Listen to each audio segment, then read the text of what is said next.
warahmatullahi wabarakatuh. Nama saya Ibu Dwi Rohmawati, Guru Mata Pelajaran Ekonomi SMA Negeri 14 Bekasi. Waalaikumsalam warahmatullahi wabarakatuh. Selamat pagi semuanya. Pagi. Ya, gimana kabar kalian? Sehat semuanya? Nah, kalian kan habis liburan ya. Liburan semester 1. Ya, gimana liburan kalian? Seru. Terus ibu orangnya mana? Ya, kalian enak dapat libur. Oke. Nah, hari ini ada yang tidak masuk? Masuk. Ya, tadi sehat semua ya, alhamdulillah. Kalian semuanya sehat. Oke, sekarang sebelum masuk ke pelajaran, sebaiknya kita berdoa terlebih dahulu untuk dipimpin KM-nya kelas 10-12. Silakan KM-nya. Mari kita berdoa menurut kita masing-masing. Semoga apa yang kita pelajari bermanfaat. Doa dimulai.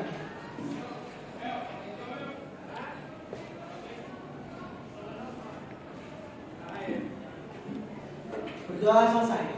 Memberi salam. Assalamualaikum warahmatullahi wabarakatuh. Waalaikumsalam warahmatullahi wabarakatuh. Gimana? Masih semangat? Masih. Semangat. Oke, terima kasih sama Rai yang telah memimpin doa kita kali ini. Dan atas kerjasamanya untuk kalian 10-12, terima kasih. Nah, apalagi kita menggunakan kurikulum apa? Merdeka Belajar. Ya, kurikulum Merdeka Belajar. Kurikulum Merdeka Belajar itu apa sih? Mencakup apa saja kurikulum Merdeka Belajar itu? beriman, bertakwa kepada Tuhan dan Maha Esa. Ya, 3. Mandiri, bersabar hati, Ya. bergotong royong, mendengarkan doa. Oke, terima kasih. Ternyata semua kalian hafal untuk kurikulum Merdeka Belajar. Ya, profil pelajar Pancasila, yaitu beriman, bertakwa kepada Tuhan Yang Maha Esa, mandiri, bernalar kritis, kreatif, gotong royong, kebinekaan tunggal. Kemudian, sebelum masuk ke materi, biar kita lebih semangat lagi, kita akan mengadakan ice breaking dulu. Kepala, pundak, lutut, kaki, mata, telinga, mulut, hidung, dan pipi. Kepala, pundak, lutut, kaki. Lebih cepat. Kepala, pundak, lutut, kaki. Kepala, pundak, lutut, kaki. Mata, telinga, mulut, hidung, dan pipi. Kepala, pundak, lutut, kaki. Lebih cepat lagi. Kepala, pundak, lutut, kaki. Kepala, pundak, lutut, kaki. Mata. Ya, biar kalian lebih semangat lagi. Coba di negara lain saja itu betapa susahnya mereka akan sekolah. Apalagi kalian itu di sini dengan sekolah lebih enak. Ya. Kamu pernah gak sih mager banget buat berangkat sekolah? Mungkin karena teman-temannya yang gak asik, guru-gurunya yang nyebelin, atau mata pelajarannya yang kamu gak suka. Terus gara-gara itu kamu jadi malas ke sekolah. Sedangkan di belahan bumi yang lain, di Palestina, anak-anak itu pengen banget sekolah. Tapi mereka tuh terkendala dari harus berangkat sekolah yang jauh, atau kalau mau pergi-pergi dihalang sama tentara Zionis, dan bisa jadi tuh nyawa taruhannya gitu loh kalau buat mereka. Sedangkan kita di sini yang sekolahnya gampang males-malesan. Malu gak sih? Nah, itu tadi, itu merupakan video motivasi biar kalian lebih semangat belajarnya. Ada yang tahu ini tadi menceritakan tentang apa sih motivasinya? banyak orang. Iya, banyak orang di luar sana, apalagi ini tadi menceritakan orang Palestina yang mau belajar, mau sekolah jauh sekali. Mereka dengan semangatnya belajar. Apalagi kalian cuma deket cuma berapa meter. Nah, kalian harusnya lebih semangat, jangan sampai kalah yang jaraknya lebih jauh. Oke, baik. Kemudian sebelum masuk ke materi, untuk materi kita kali ini adalah bab 3 tentang permintaan. Nah, tentang permintaan. Nah, nanti apa sih yang akan kalian pelajari di permintaan itu? Tujuan apa yang akan kalian pelajari? Mengapa permintaan itu harus dipelajari? Sebelum masuk ke materi permintaan, Ibu mau mengulang balik kelas balik yang kemarin di bab 2. Ya. Kemarin di bab 2 itu tentang apa sih? Kegiatan ekonomi. Kegiatan ekonomi. Ada yang masih ingat tentang kegiatan ekonomi kemarin? Ya, silakan Siva. Ayo. Kegiatan ekonomi ada distribusi, produksi, dan konsumsi. Di sini saya akan menjelaskan bagian produksi. Produksi dibagi menjadi 2, yaitu produksi barang dan juga produksi jasa.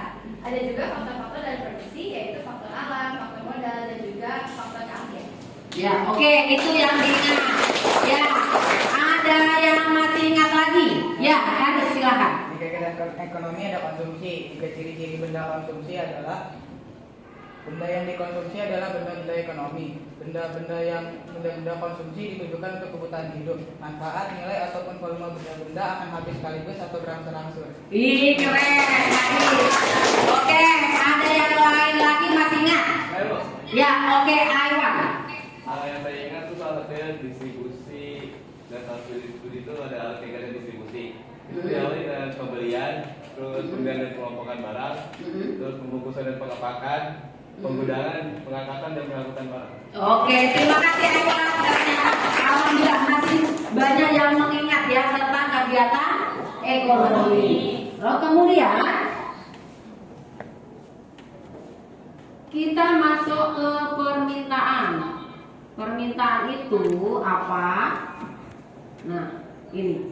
Untuk di permintaan yang harus kalian tahu, mengapa sih permintaan harus dipelajari. Kemudian nih, peserta didik yang harus mampu ngapain saja untuk mempelajari permintaan tersebut. Nah, kalian harus bisa menjelaskan pengertian secara cermat apa itu permintaan. Kemudian menyebutkan faktor-faktor yang mempengaruhi permintaan apa saja. Selain itu, kemudian kalian mendistribusikan hukum permintaan dengan kreatif. Selain itu juga kalian bisa menggambar, membuat hukum permintaan, kemudian mendiskusikan. Nah, permintaan itu bisa bergeser ke kiri atau ke kanan. Nah, kalian harus mengetahui itu. Makanya kita harus mempelajari permintaan ini peserta didik harus mampu menjelaskan tujuan pembelajaran ini semua. Ya, paham sampai di sini? Oke, kita masuk ke berikutnya. Nah, ini dari pengertian dari permintaan. Ada yang kalian boleh membuka buku paket, silakan. Yang bawa buku paket silakan bawa buku paket. Ya, yang dapat buku paket silakan. Yang tidak dapat buku paket bisa gabung satu buku paket berdua. Oke, ya. Ya, silakan. Coba buka buku paketnya tentang permintaan. Sudah ketemu belum? Sudah. Sudah. Bab berapa? Halaman berapa? 170. Ayo yang belum ketemu dibuka halaman 170. Ya. Siapa yang mau menjawab permintaan itu apa? Siapa yuk? Silakan. Ya, silakan. Aida ya, Ayuda ya. Permintaan adalah keinginan yang disertai oleh kemampuan untuk membeli barang dan jasa pada tingkat harga dan waktu tertentu. Ya, baik, terima kasih Ayuda. Nah, permintaan adalah keinginan yang disertai oleh kemampuan untuk membeli barang dan jasa pada tingkat harga dan waktu tertentu. Jadinya di sini permintaan itu adalah keinginan, tetapi disertai dengan kemampuan. Kalau kita cuma ada keinginan tetapi tidak ada kemampuan, bisa terjadi permintaan tidak? Tidak. Ya, tetapi ada keinginan, ada kemampuan, tapi tidak ketersediaan, bisa terjadi permintaan tidak? Tidak. Nah, berarti ketiganya keinginan, kemampuan dan ketersediaan itu saling berhubungan, ya. Nah, di sini kemampuan itu berarti misalkan kita mendapatkan pendapatan berapa? Mau beli sepatu, kira-kira mampu nggak dengan harga sepatu seharga segitu, gitu ya maksudnya. Makanya mampu dan tidaknya. Kemudian masuk ke konsep permintaan. Dari belakang kelihatan tidak? Kalau tidak kelihatan nanti ibu lebih gede. Ya, kelihatan ya? Ya, oke. Konsep permintaan itu ada 3. Kuantitas yang diminta merupakan kuantitas yang diinginkan. Nah, kuantitas yang diminta merupakan kuantitas yang diinginkan. Ya, ada yang tahu apa itu kuantitas? Jumlah, oke. Nah, kuantitas sama kualitas berbeda tidak? Berbeda. Kalau kualitas mutu. Makanya di sini ada kuantitas yang diminta merupakan kuantitas yang diinginkan. Jadi jumlah yang kita inginkan. Misal kita menginginkan 5, berarti ada 5, ya. Kemudian keinginan konsumen tersebut disertai oleh kemampuan serta ketersediaan untuk membeli. Nah, ini yang nomor 2 tadi, itu yang ibu jelaskan tadi. Adanya keinginan konsumen dan disertai oleh kemampuan. Kemudian disertai dengan kesediaan. Nah, tadi yang ibu jelaskan dari awal tentang permintaan tadi ya. Oke. Kemudian kuantitas yang diminta dinyatakan dalam bentuk waktu. Ibu menginginkan membuat masak apa kira-kira? Masak jengkol, ya kan? Tetapi ibu adanya libur itu Sabtu Minggu misalkan seperti itu ya. Nah, terus berarti ibu akan melakukan permintaan itu di saat Sabtu atau Minggu. Berarti menunjukkan dalam satuan waktu. Satuan waktu Sabtu Minggu itu akan terjadi sebuah permintaan. Oke? Paham sampai di sini? Oke. Kita masuk ke berikutnya. Ibu kecepatan tidak? Tidak. Kalau kecepatan bilang ya. Ya, kemudian masuk ke faktor. Sebelum masuk ke faktor ini, coba dibuka di buku kalian, buka buku paket kalian. Ada di situ faktor-faktor yang mempengaruhi permintaan. Coba kelompoknya KD. Coba kelompoknya KD. Faktor permintaan itu apa saja sebutkan? Di buku ada tidak? Ada ya. Semalam udah baca belum? Ya, ayo. Tingkat harga barang itu sendiri, tingkat pendapatan, perilaku atau selera konsumen, perkiraan harga masa yang akan datang, harga barang lain yang mengenai substitusi, dan dampak atau komplementer, tren atau perubahan mode, perilaku produsen dan jumlah penduduk. Oke, ya. Oke, berarti walaupun semalam ada yang baca dan yang enggak tahu apa pengaruh dari permintaan itu, ya. Sekarang kita bahas satu persatu. Ya, di sini. Faktor-faktor yang mempengaruhi permintaan itu ada 7 ya. 1.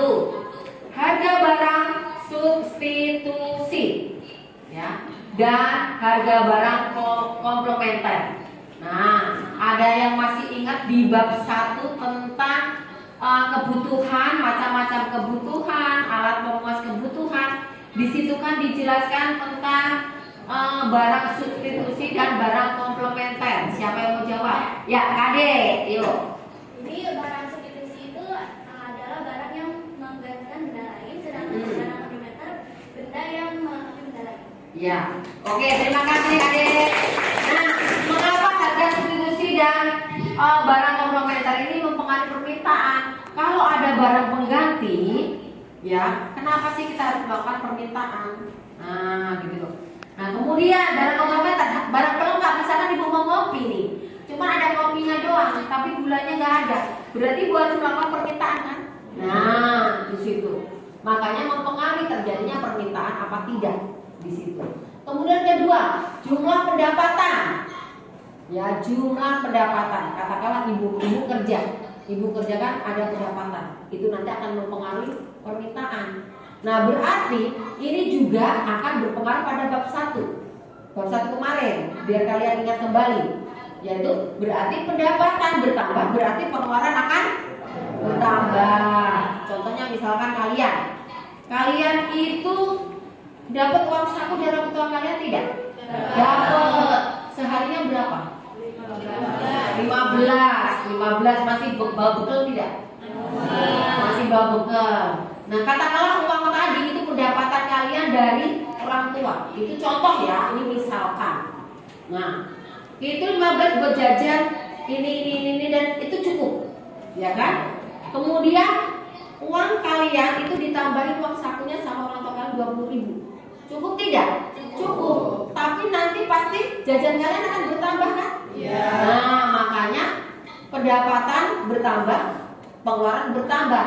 Jadi makanya seperti di sini, pendapatan akan bertambah, berarti permintaannya juga akan bertambah. Nah, itu akan mempengaruhi dari apa? Faktor permintaan tersebut. Makanya berpengaruh. Kemudian perubahan tradisi, model dan selera masyarakat. Perubahan tradisi otomatis berpengaruh kepada permintaan. Ya kan, tradisinya tiap daerah berbeda. Modelnya berbeda enggak? Antara si A si B aja beda, apalagi daerah. Ya kan? Kemudian selera masyarakat, selera kalian, selera masyarakat itu selalu berubah-ubah. Ini berhubungan dengan bab 1 lagi. Selera orang itu selalu berubah-ubah. Ya, keinginan manusia itu selalu bertambah. Tetapi pemuas kebutuhan terbatas. Oke, bagus. Aditya masih ingat. Ya, terima kasih Aditya. Kemudian perkiraan dan harapan masyarakat. Harapan masyarakat yang lingkup. Ya, paham ya? Oke. Baik. Nah, kemudian ibu akan memberikan tugas mandiri. Sebentar, sebelum masuk tugas mandiri ada pertanyaan tidak? Nah, kalau tidak ada pertanyaan, ibu kasih tugas mandiri. Tetapi kalau ada pertanyaan, ibu akan menjelaskan ulang lagi, biar kalian paham. Udah paham semuanya ya? Ya, oke. Sekarang ibu kasih tugas mandiri, tolong dibuka handphone kalian.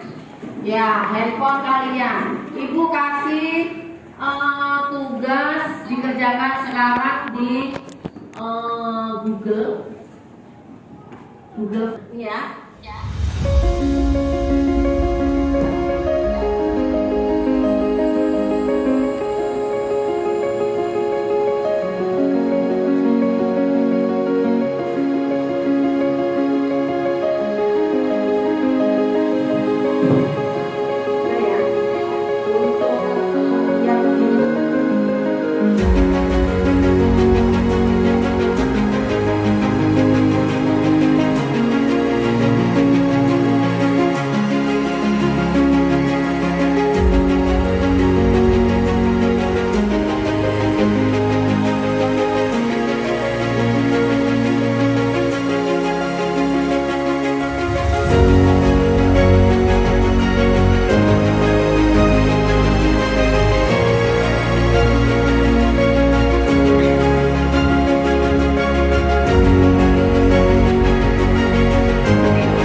Ibu memang sengaja bikin angka yang kecil, nanti gedenya yang gampang dulu.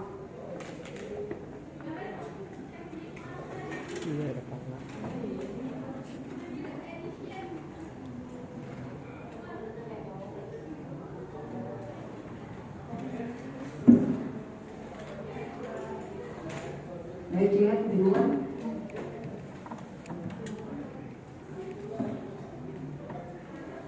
Itu udah.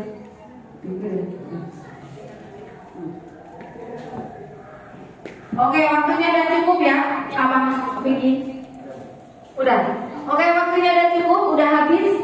Terima kasih semuanya. Sekarang taruh handphonenya, masukkan ke tas semuanya karena izinnya ibu cuma untuk mengerjakan tugas permintaan. Udah selesai. Tutup handphonenya. Ibu akan balik lagi ke materi apabila handphonenya sudah masuk ke tas semuanya. Ya, oke. Untuk Google Form-nya ini sudah masuk jawaban kalian. Nah, nanti akan ibu rekap nanti nilai-nilai kalian di sini semuanya. Nah, tuh, ya kan? Nanti ini belum masuk ke nilai yang kalian kerjakan yang difoto tadi. Ya, oke. Udah? Untuk tugas mandiri sudah selesai. Sekarang masuk ke tugas kelompok. Harus kalian kerjasama.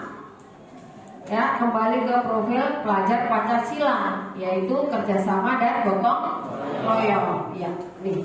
Ditulis ibu maunya kelompok kalian adalah kelompok alat-alat sekolah. Alat tulis ya, alat tulis. Nah, nanti di sini tulis harinya kelompoknya apa? Misal kelompoknya spidol dan spidol. Ya. Kemudian anggotanya.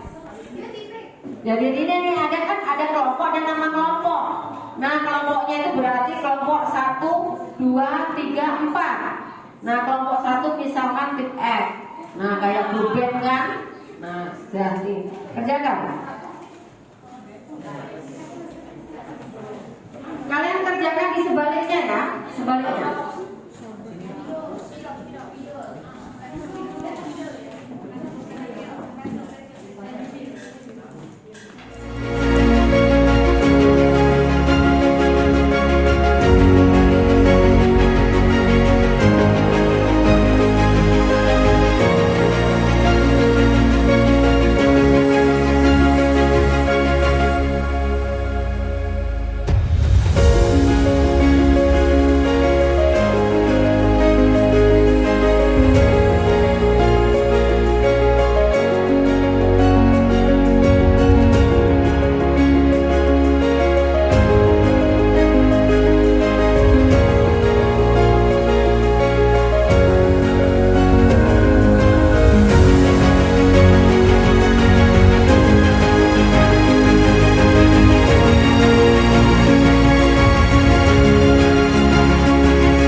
Kesimpulan. Siapa yang mau memberikan kesimpulan tentang permintaan? Ya. Ayo, berdiri dong.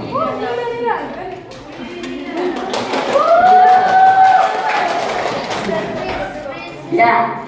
Baik teman-teman sekalian, pada kesempatan kali ini saya ingin merefleksikan atau memberikan kesimpulan mengenai materi pembelajaran kita hari ini, yaitu mengenai permintaan.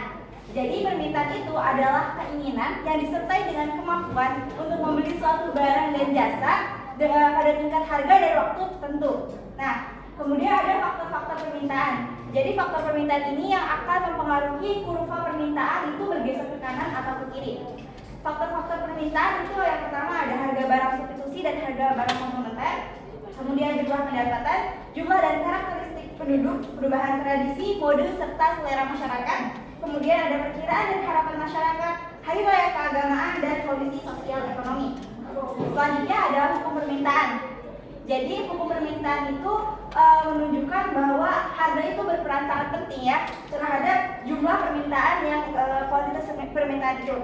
Jadi bunyi hukum permintaan itu jika harga suatu barang atau jasa meningkat, kuantitas yang diminta akan menurun. Sebaliknya, jika harga dan jasa itu menurun, kuantitas yang diminta akan meningkat. Ya, itu saja. Keren. Iya, keren. Ya, keren ya. Oke, ada yang mau nambahin lagi? Ada? Ayo. Ayo, Siva, Aditya, Ray. Oh, Ray mau nambahin?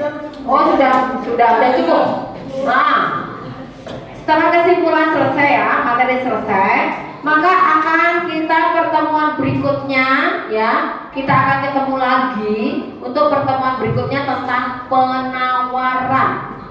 Nah, sebelum kita tutup, belum kita akhiri pelajaran kali ini, Ibu akan memberikan refleksi. Sekarang keluarkan handphone kalian kembali. Kalau tadi adalah Google Form, sekarang Ibu mau berikan kuisis. Karena cuma refleksi, makanya Ibu akan memberikan cuma 5 soal di kuisis.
Haris kenapa nih? Tapi udah bagus nilainya. Ya udah bagus. Kemudian Davina kenapa? Davina cek, Bu. Cek ya.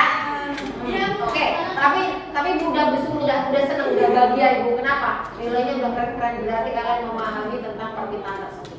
Ya, oke ya. Oke. Nah, untuk pelajaran kali ini ya udah cukup dan sudah selesai untuk materi permintaan. Nah, kita akan ketemu kembali di materi penawaran di minggu depan. Baru kemudian habis penawaran, kemudian masuk ke harga pasar. Ya, pada penetapan harga pasar. Ya. Tetapi sebelum Ibu tutup salam, ya. Kesimpulan dong. Kesimpulan tadi sudah ya? Iya. Kesimpulan sudah. Berarti kita tutup untuk KBM kali ini. Sudah? Saya kasih ya. Assalamualaikum warahmatullahi wabarakatuh. Waalaikumsalam.